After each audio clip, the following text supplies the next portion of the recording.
Aladdin Story Part 2. Aladdin showed the African magician the house, and carried the 2 pieces of gold to his mother, who went out and bought provisions, and, considering she wanted various utensils, borrowed them of her neighbors.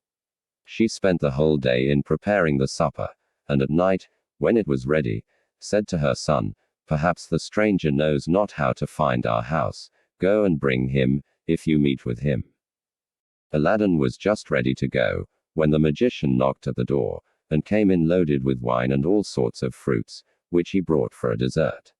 After he had given what he brought into Aladdin's hands, he saluted his mother, and desired her to show him the place where his brother Mustapha used to sit on the sofa, and when she had done so, he fell down and kissed it several times, crying out, with tears in his eyes, "My poor brother!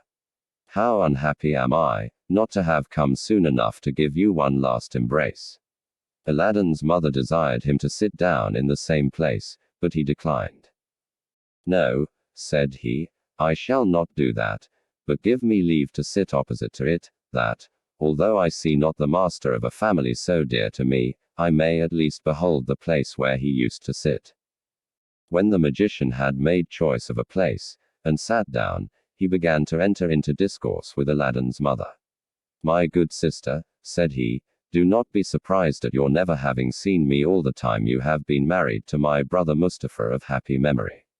I have been 40 years absent from this country, which is my native place, as well as my late brother's, and during that time have traveled into the Indies, Persia, Arabia, Syria, and Egypt, and afterward crossed over into Africa, where I took up my abode.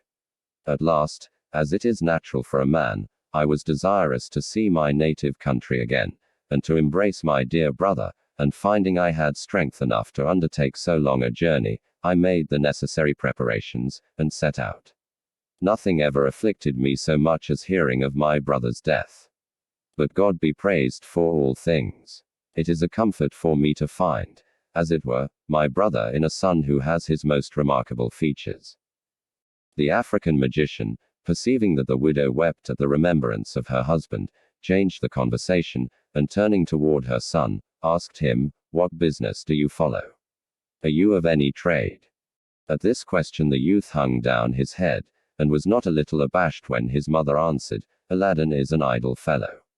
His father, when alive, strove all he could to teach him his trade, but could not succeed, and since his death, notwithstanding all I can say to him, he does nothing but idle away his time in the streets, as you saw him, without considering he is no longer a child, and if you do not make him ashamed of it, I despair of his ever coming to any good. For my part, I am resolved, one of these days, to turn him out of doors, and let him provide for himself."